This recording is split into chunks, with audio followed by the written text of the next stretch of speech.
जोंनि गोसो गोरबोनिफ्राय बयनिसिमबो खुलुमनाय थाबाय आरो लोगोसेनो खौरां बुथुमगिरिफोरनिसिमबो साबायखर बावनाय थाबाय। बावैसो साननैनि सिगां जिथु ससियेल मिडियायाव जा बिथां गबिन्द सार बिथांनि जिथु दावराव दावसि ससियेल मिडियायाव ओंखारबाय थादों बिनि सोमोन्दै जोङो फंनैसो बुंनो थाखाय दिनै बे ओंखारबोनाय जाबाय। गबिन्द सारखौ दिनै ससियेल मिडियायाव जों नुनो मोनदों जे गोबाङानो गोबां बाथ्रा दिनै बिथांखौ सोंखारिदों, नाथाय बिथाङाबो सासे दिनै 1986नि 3 अक्ट'बराव जेब्ला एनडिएफबि बा बै समाव बिएसएफमोन बे जोनोम जानाय समनिफ्रायनो बिथाङाबो दिनै दंमोन। बै समाव बिथाङा फरेन सेक्रेटारि हिसाबै बिथाङा दिनै खामानि मावबोदोंमोन आरो बिथाङाबो दिनै रन्जन दैमारि सारजों समान समान खामानि मावबोदों, दिनैसिमबो मावगासिनो दं बर' जाथिनि थाखाय। दा बे बेलायाव बिथांनि इनाय इनाय बा गाज्रि गाज्रि रावजों सोंखारिनायखौ जों जोबोद भेरगाव आरो डिमाकुसि ओनसोलनि एक्स एनडिएफबिफ्रा जोङो दुखु मोननाय फोरमायदों। मानोना बे सासे जोंनि टप मोस्ट लिडार बा एनडिएफबिनि लिडार।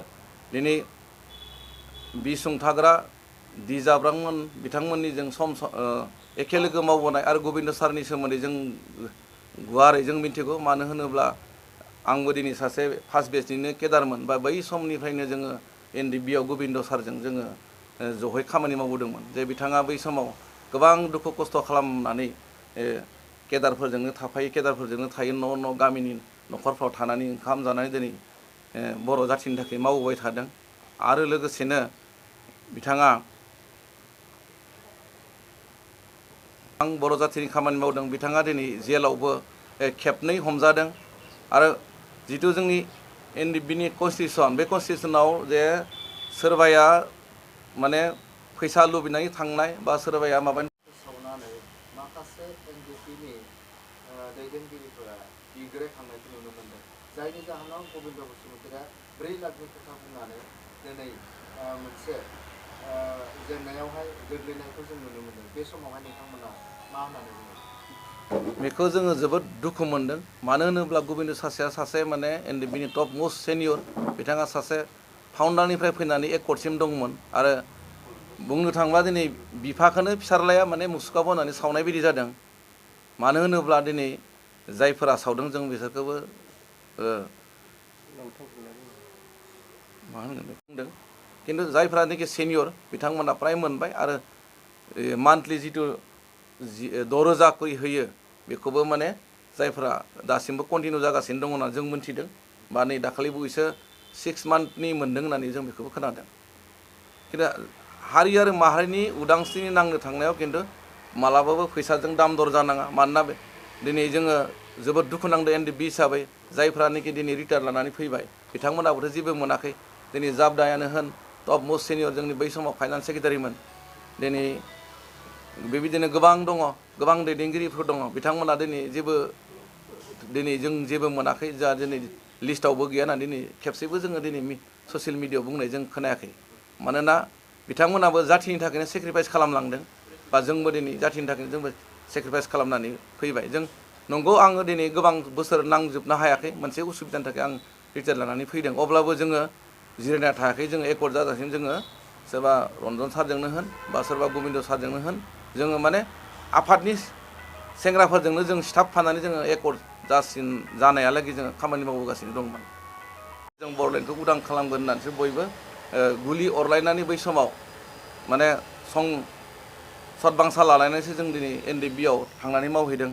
दिनै जों दुखु मोनदों जे 4 लाख बा 5 लाख बा 6 लाख रांनि थाखाय दावराव दावसि खालामनायफोरखौ, खिन्थु जाथिनि बा माहारिनि खामानि मावनो थांनायाव बिदिहै रांखौ लब जानानै थांनाय बे सोदोबा फैनाङा। मानोना दिनै एनडिएफबियावबो गोबाङानो दिनै सुथुरनि आखायाव सोरबा आथिङाव फायजादों, सोरबा गुलि गावजादों, सोरबाया माने नोरजिया जानानै दिनै सोरबा 10 बोसोर, सोरबा 8 बोसोर, सोरबा 5 बोसोर मावनानै दिनै बिथांमोना आफादनिफ्राय ओंखारबोदों बा आफादाव मोनसे कनस्टिटिउसननि बायदि बिथांमोना दिनै रिटायार लादों। खिन्थु बिथांमोनाबो दिनै आफादा बिथांमोननोबो थाइसेबो रां दिनै रिटायार होनाय समाव गरसेबो हरनो हायाखै। कारण बिथांमोना गाव गावनि ब्रेनजोंनो दुखु खस्थ' खालामनानैनो गावनि नाजानायजोंनो दिनै सोरबाया दिनै एसे एनै न' बां बा गावखौ इस्टाब्लिस खालामनो हादों बा गथ' गथायफोरखौ फरायहोनो हादों। थिग बेबायदिनो आं खावलायो जे जोंनि बै एनडिएफबि गासैखौबो गोदोथ' मोनसेयानोमोन दायो नाथाय मोनथाम मोनब्रै जानानै जोंनि बेले बेजेया बांद्राय जों बेखौ नुदों। बेवहाय आं खावलायो माबाफोर प्रब्लेम जादोंब्ला माबाफोर उसुबिदा जादोंब्ला बेखौ सावरायलायनायनि गेजेरजों जों ज' जानो थाखाय जों बयबो नाजानांगौ। आरो लोगोसे खुंथायाव थानाय जिथु जायफोर एमसिएलए दोङो जायफोर इएम दोङो बिथांमोनाबो दिनै एनडिएफबिनिफ्रायनो फैनानै देरहालांनाय गोबां दङ जे बिथांमोनजोंबो सावरायनांगौ सम सम जे दिनै बिटिआर एकर्डनि जिफोर थांखि दङ बेखौ मावदोंना मावाखै बा बबेखौ मावनो हाखो बेखौ ज' जानानै सावरायलायबासो बेफोरनि समाधाना दिनै जागोन। आरो लोगोसे जों खावलायदों जे जायफ्रा जोबथेसालियाव दङ बिथांमोनखौबो जों थाबैनो जे जेलनिफ्राय दिहुननाय बेब'स्थाखौ खालामनांगौ। जायफोर सरकार बा खुंथाय गोहोआव दङ जेरै जों चिफ सार बा गबिन्द सार बा फेरेंगा होनोब्ला दिनै बिथांनि गबिन्द सारनि दैदेननायावनो दिनै बिथांमोनाबो दिनै गोबां बर' जाथिनि आरो एनडिएफबिनि खामानि मावबोदोंमोन। बेवहाय बेबायदि सावनायखौ जोङो जोबोद भेरगाव आरो डिमाकुसिनि एनडिएफबिफ्रा जोबोद दुखु आरो लाजिनायमोन आरो बे बर' माहारिनि थाखाय जोबोद लाजिथावथाव। बै जेलाव थानाय गासै सोद्रोमाफोरखौबो माने बर'नायनि बेब'स्थाखौ थाबैनो खालामगोन होननानै जोङो दिनैनि बे मिडियानि गेजेरजों खावलायहरनाय थाबाय। लोगोसेनो गबिन्द सारनि हेंथायै जिथु न' लुनायनि खोथा बुंदों बियो बै समाव जेब्ला आं एनडिएफबियाव हाबनानै बोसोरनै बोसोरथाम थांनाय समाव जेब्ला गबिन्द सारा वान्टेड जादोंमोन बै समाव बिथाङा बै सिगाङावनो साख्रि दंखायोमोन। बिथाङा सासे माने बै समाव गबिन्द सारा फरेन सेक्रेटारिमोन आरो हेक्टरसन मसाहारिया बिथाङा हम सेक्रेटारिमोन। बिथांमोना टिचार साख्रि मावखायोमोन आरो बे साख्रि मावनानै बिथांमोना गभर्नमेन्ट बेथन जाखायोमोन। बे समावनो आङो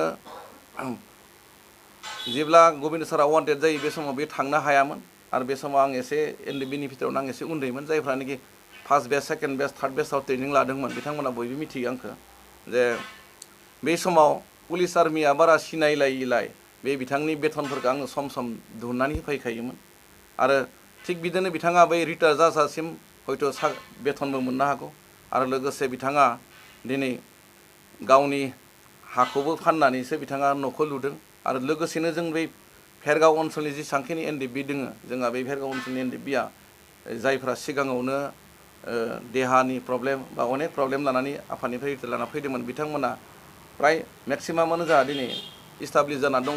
दा बिसोर सोद्रोमाफोरा जों गासैबो ज' जानानै जोङो एसे एनै रां खांलायनानै जोङो बिथांमोननो जोङो गबिन्द सारनो जों देरहानायनि उनाव जोङो एसे एनै हेल्प हैदों। बेखौ जों गोख्रों बुंनो हायो जे बिथाङा जे माबा मोनसे बिराद बबेनिफ्राय सरकारनिफ्राय लुथिनानै जे बिथाङा न' लुदों बेखौ जों फोथाया। आरो बेखौ बेक्तिगत बिदि सोरनिबा आफादनि केडारनि न' लुनाय मानाय बेखौ जोङो बुंनायफोरखौ जों बिनिफ्राय गोजानाव थानांगौ होननानै जों खावलायदों। मानोना दिनै गबिन्द सारल' नङा बा गोबां जोंनि दैदेनगिरि गोदो जोङो गुबुन गुबुन न'फोराव जों थाबथेनानै ओंखाम जानो हायोमोन बा हाग्रा बंग्रायाव जों केम्प खालामना थादोंमोन। नाथाय सुक्ति जानायनि उनाव बयहाबो माने गथ' गथाय जाबाय बयहाबो हाबा जाबाय बे हिसाबै जोङो न'खौ नांखागोन। हयथ' बे न' लुनायाव सोरबाया एसे मोजां लुनो हागौ सोरबाया एसे माने माबा लुनो हागौ खिन्थु साफ्रोमबो दैदेनगिरि बा साफ्रोमबो केडारानो दिनै न'खौ लुदों। आरो जायफ्रानोखि न' लुनो हायाखै जों आसा खालामदों बिथांमोनाबो जेनेबा दिनै एकर्ड जानायनि उनाव माबा मोनसे नङा माबा मोनसे खामानि मावनानैबाबो जेन गावबा गाव न'खौ लुनो हायो। आरो जायफ्रानोखि जेबो माबा गैया बेखौबो सरकाराबो एसे एनै नोजोर होयो बेखौबो आं दिनै मिडियानि गेजेरजों खावलायनाय थाबाय।